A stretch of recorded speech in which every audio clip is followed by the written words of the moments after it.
And we are back with one more show of the neighborhood news. It's Tuesday night, 7 o'clock at night, channel 95. We are back with one more show. If you are watching our show and it's not a Tuesday night, it's because you're watching a repeat show. So please come back next Tuesday at 7 o'clock and we'll be here with one more show for you. For our Portuguese listeners out there, sejam bem-vindos a mais programa de notícias da sua vizinhança. Eu sou o Carlos e estou aqui todas as semanas às 7 horas da noite no canal 95 para fazer programa para si, falar da nossa comunidade e acontecimentos que estão a acontecer na nossa comunidade. Hoje a convidada que eu tenho também fala português. A Bernadette também fala português e ela vai fazer shows connosco, vai fazer parte desta equipa de programas de notícias da sua vizinhança. And we're back. It's one more show. I have with me is Bernadette. Everybody knows Bernadette. She worked at she started at the 6th floor and then she moved down to the 4th floor. Oh, yep. But a lot of people knows her because she was working for immigration. I'm lucky to have her on my team on the neighborhood.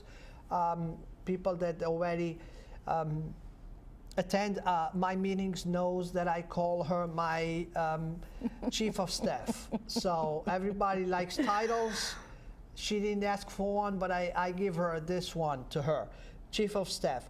Bernadette, how you doing? I'm good, Carlos. How are you? Good. How are you still involved because you were on the immigration yes. office there? Yes. But I guess that program ended. Yes, it did. Unfortunately, it ended June 30th with the city of Fall River. Again, it is unfortunate, but yes, I am still helping individuals who need me. Before I left, I did give them my cell phone to reach out to me if they needed something, and yes, there is still a lot of need for the processes. Mm-hmm. And we're not going to get into details why really the office closed because I think everybody might know by now. Everybody might know. Trying to just justify was not enough people using Correct. the office, and a lot of people that were using the office was out of the city when you were getting paid by the city to do that job. But that's Fall River, and that's how politics works. Right. And it's unbelievable how jobs are attached to politics. It's unfortunate because it really ruined my life for the 3 months that I was home. It's not something you plan for. I don't want to say that maybe I was prepared for it. I tried preparing myself for it, but you just never know. I was prepared for the June 30th end date, but at the same time, it was the July 1st. So you're now unemployed, you're now opening up a claim, and then what is going to be of your life is what runs through your mind. When will you find that job? What job will it be? How long will it take for you to find that job? I am going to say, I hear a lot of people saying there are jobs out there. Yeah, there are. There are plenty of jobs out there. The problem is there's a lot of politics involved in these jobs. Many of the jobs that I picked was either someone that they already knew, and I'm speaking through city and school department. I applied for many of those jobs. It was somebody that they knew or somebody that someone else knew. And it's unfortunate that politics is stuck to those jobs because then again, what happens to that person? I'm thankful. I am back on the job force. But what happens to those people who, get frustrated and stop looking or, get depressed and don't know how to get back up and keep going? What happens to those people? And that's why the unemployment numbers are so high. And it must be a tough 3 months because you just had a baby, you know, 2-year-old, yeah. you just had a baby, so you kind of depend on a job. Of course, of course. You had purchased a home, yeah. so yeah. you had, you know, you had that job for you know 7 years. For 7 years. Yep. With that, you just reach out to the American dream. Yeah. Pretty much. Buy a house and you know, extend your family, Yep. and then comes the news that you're going to be without a job. Right. So I can just imagine, you know, what did you went through? Oh, I went through, you go through many emotions. You go through the sad emotions, you go through the depressed emotions, you go through the convincing yourself that you're going to be okay. You go with the motion of, you know, thinking, oh, you know, I've been a 7-year employee, they're going to find me something. You know, you think of your worth ethic with them, and I know my worth ethic. I'm a very good worker. You know, many people can count on me, and I'm not just talking about City Hall, many outside as well. So you go through many emotions, and at the end, I think what I told myself is that my life can't stop. It's got to continue. Like you said, I do have a baby. She is 2, but I also have 2 other boys, very involved in sports. I couldn't just sit there and tell them, okay, guys, you can't play baseball this year because mom has no funds. They don't understand why you don't have funds. They understand that I no longer have a job. Yeah, they're old enough for that. But at the same time, you try not to stop your household and, you know, your everyday today operations within the house. So yeah, it's very frustrating. But like I said, I'm very thankful. I got a better job. Not sure why it took me to get laid off to actually move on. I should have moved on before. But like they say, things happen for a reason, and I'm very thankful at where I am right now, and we'll just leave it at that, pretty much. That's good. That's good. But it's just a perfect example how everything is going so well, and the click of a finger. Oh yeah. You know, you could have all your dreams. All your dreams just done a dream. Absolutely. And you have to start from scratch, because today if you lose a job, it's very hard for you to find another job. Absolutely. Because the good jobs already have the names attached to it. Correct. And sometimes, believe it or not, those jobs are still empty, waiting for those persons.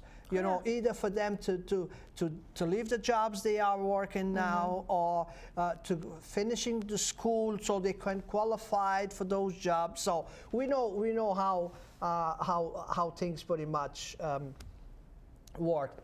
I'm attempt to say that's Fall River, but it's pretty much everywhere that you go. Oh yeah, absolutely, absolutely. I mean, the only advice I have for those that are looking for a job is to never give up. And what I mean by that is, if you apply for a job and they haven't got back to you yet, the wise thing to do is give it maybe 2-3 weeks.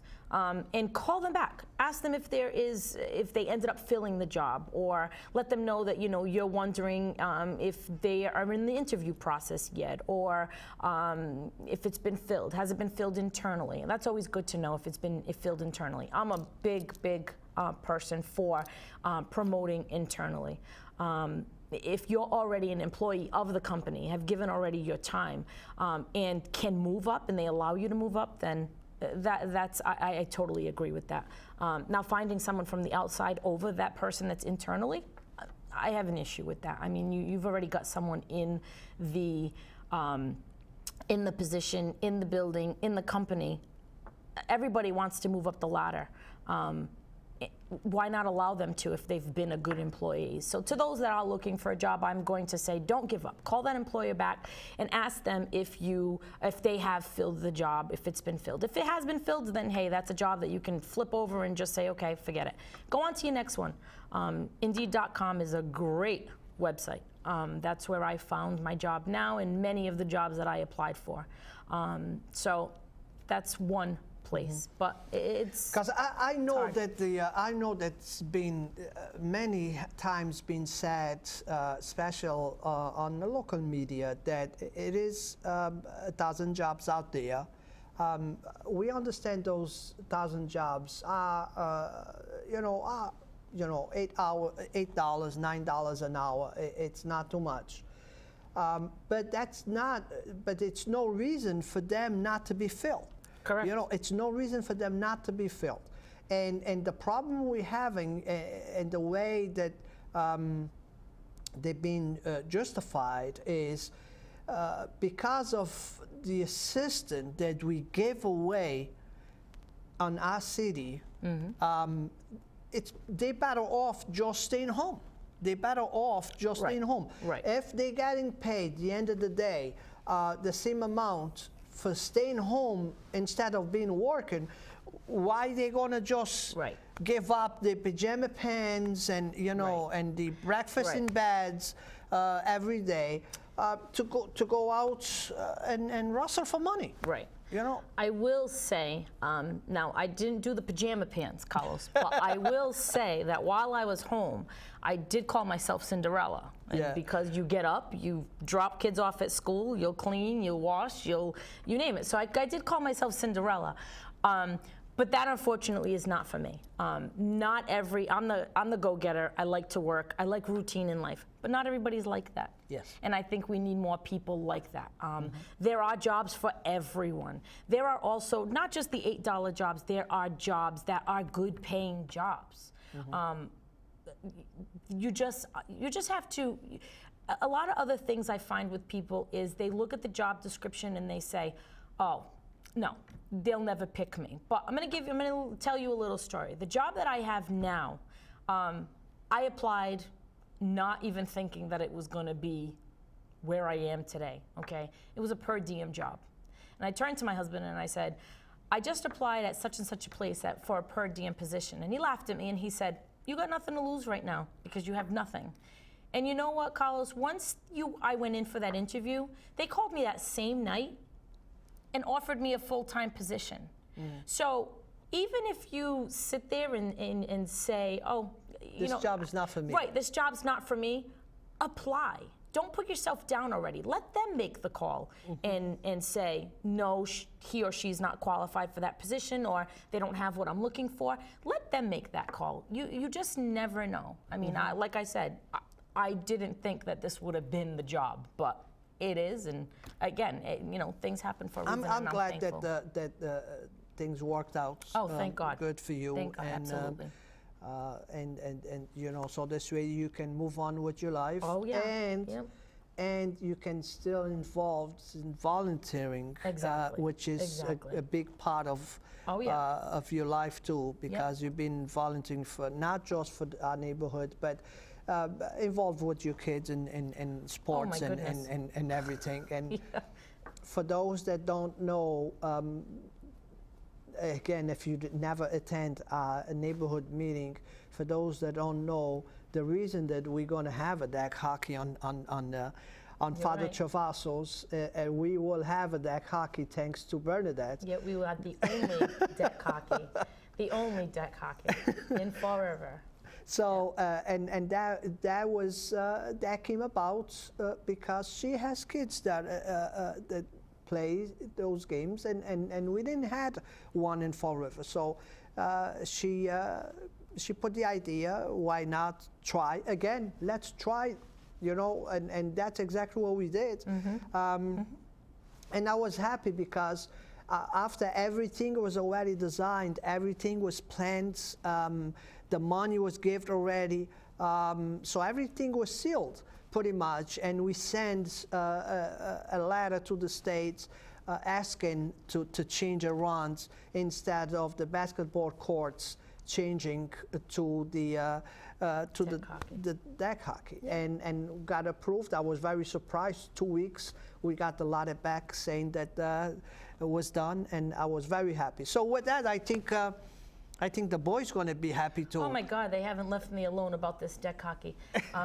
But I would like to get a league going down there, just because Fall River, they don't have a deck hockey league. They do have a street hockey league. But that league's always in limbo because it is in the Hartwell Street building. I know CD Rec has been looking at it a couple of times. So that building is always up in limbo. And my boys did play on a travel deck hockey team, and we had to travel to Leominster and Chelmsford.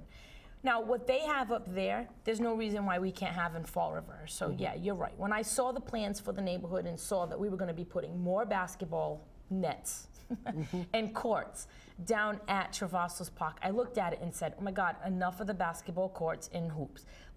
Why can't we do a deck hockey? And that's when I brought it, up to the board, and the board, they all supported me. I put my letter together, and you're right, it was a really quick response, which, my goodness, I don't think the state has ever moved so quick. Exactly.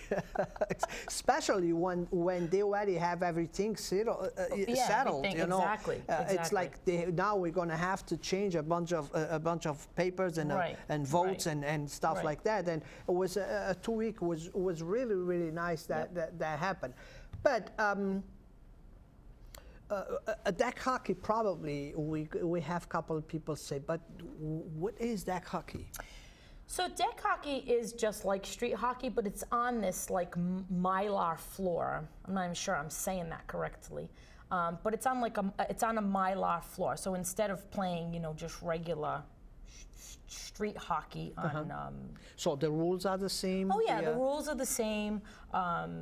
Equipment. Equipment is the same. I mean, like the street, from street hockey to there, the same thing. You've got the helmets, you've got the knee pads, no special shoes, just pretty much sneakers, stick. Make sure you got gloves, mouth guard. It's pretty much all the same. Because to tell you the truth, we showed to the senior centers. We already had a walk through the park just to show them. And I was impressed. I don't know if you had a chance to up close. No, up to close, the ring. No. But I keep driving by trying to see a little bit better. Yeah. Some people have posted pictures on Facebook, and I've stole your pictures and copied it onto mine. It's coming out really nice. Yes, I mean, it's come out really, really nice. nice. And I really can't wait for, the opening of the whole thing, from the water splash to the soccer fields to the deck hockey. We're gonna have two different ages of playgrounds. Yes, we're going to have splashes, under 3. which is fun. It makes a lot of sense because you don't want that 16-year-old playing with that 2 or 3-year-old. And just the power of the water. Correct. It's not safe for 3-year-olds. Of course. They will get wet too. Oh yeah. But just not as forceful. Yeah, but I think that the teens will have really a really fun park to play,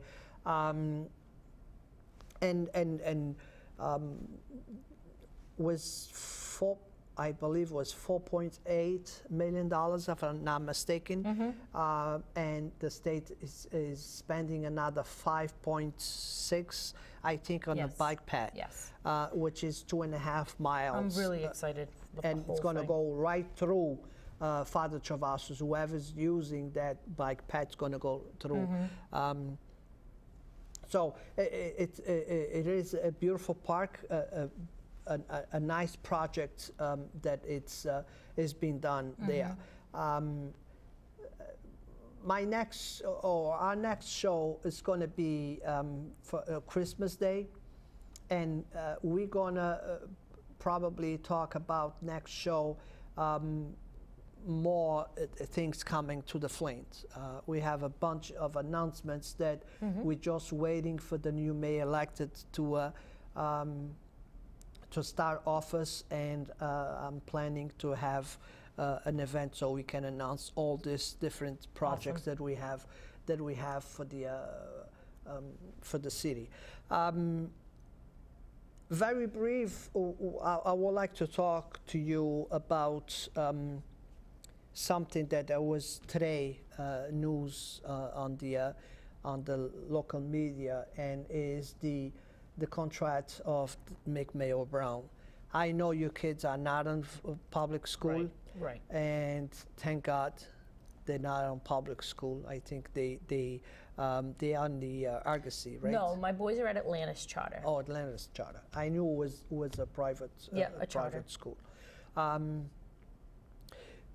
are they at any time in public school? Atlanta's charter, the only time they're in a public school is during sports. They do play at the Durfee High School, but other than that, do they interact with the public schools? No. And they will never one day attend public school. Well, I do have a 12-year-old. He does, obviously, he is going to be going on to high school. He has ruled out Atlanta's charter. He doesn't want to do Atlanta's charter high school. He keeps talking about Diamond. So he wants a trade. Which trade that is, I don't know. I don't even think he knows at 12 years old, but he's aiming for Diamond. But it's going to a private. Right, another private, right. Another private, I don't think Durfee has ever been the question, no. Yeah. Yeah, I mean, it's been a lot of motion and a lot of changing of opinions about the school department. In my opinion, contrary to what people saying that we should keep her, that she's been showing that the progress. I really don't believe on that progress. I don't believe those numbers because that progress comes with a huge price, and the huge price is silence, and that silence, that's what I'm worried about it. Absolutely. The first silence was the parents not allowed to speak in citizens' input in front of the committee. Right. Then a lot of teachers not being happy and leaving the school department, and the excuse is they're looking for more money.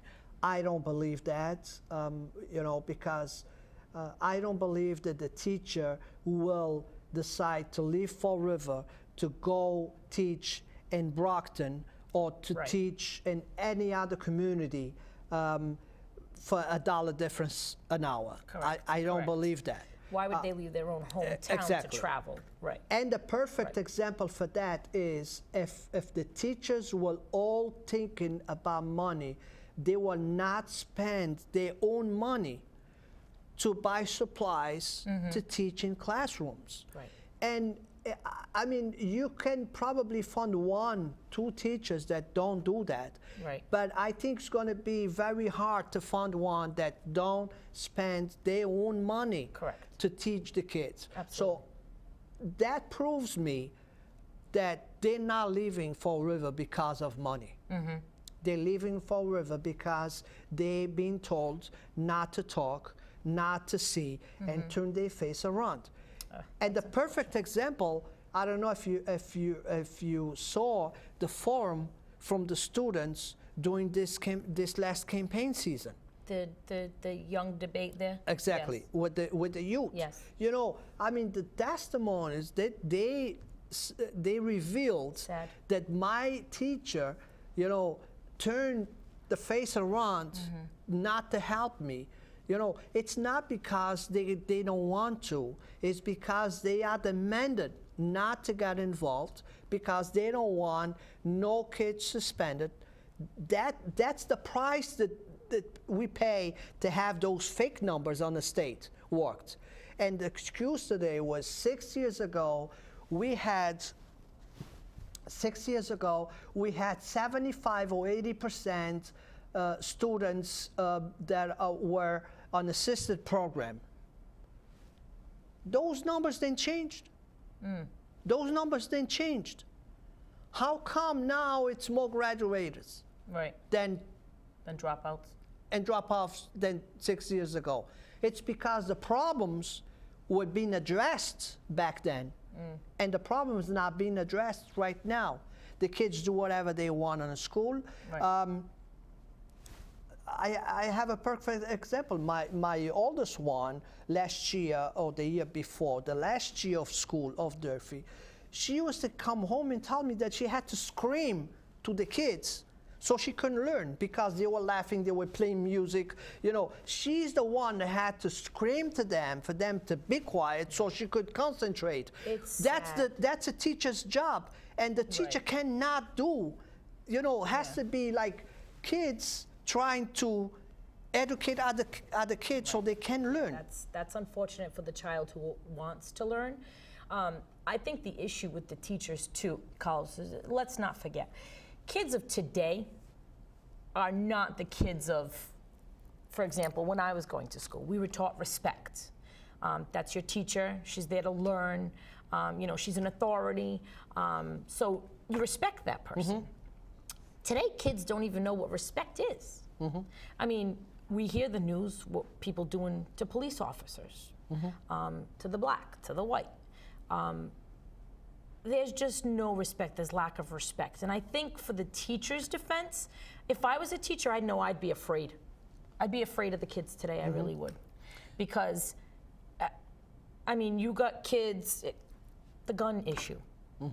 I mean, just that. You don't know if that child, if they have a gun in school.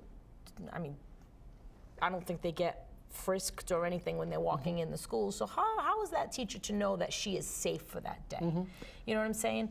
So I don't know. I'm just thinking of a teacher's point of view. I think they don't maybe want to be that mean teacher for the fact of, I don't know, being maybe. I'm not even sure. Like that student coming back in retaliation. And what will be the retaliation? You know? but again, if it is retaliation, we have to we have to address. We have absolutely. We have to stop absolutely. it. We have to stop it. That teacher should go forward and report the incident. Absolutely. Exactly. I mean, how do you fix a situation if it's not reported or you don't know about it? Absolutely. I mean, a teacher can't stay in silence because, again, that's a fear for her own job, I think. No, but the thing is, we have teachers being kicked. We have teachers that's not right. being hit with chairs. No, that's not right. And those reports, you don't see them. Yeah, that's because they right. cannot report it, because if they report it, the state's going to find out and it's going to cut the funds, and Mick Mayo Brown is going to fund herself, in a hot seat. Yeah. And that's what I have the problem is one kid that don't want to learn is going to disturb the other 20 that trying to learn. Yeah, that's wrong. So if we want to raise, really, if we want to raise those graduations, let's take their kids out of that class. Correct. Because he's stopping 20 kids from graduating. Maybe tutor them one-on-one or find out what the issue is. We need to address the problem. Correct. And the perfect example that I give all the time is if the chief of police goes to work and says, no arrests today, I don't want you guys on the news tomorrow. Everybody's going to be on. They won't do whatever they want. Of course, it would be a free-for-all. But guess what? Nobody gets arrests. The crime will drop in Fall River. Can't be it's like good. that. It's not. Yeah, no. Because we're hiding like the that. problem. Yeah. So Can't be like that. And it's the end of a half an hour. Thank you. I see you next week. Thank you, Bernadette. Thank you, Carlos.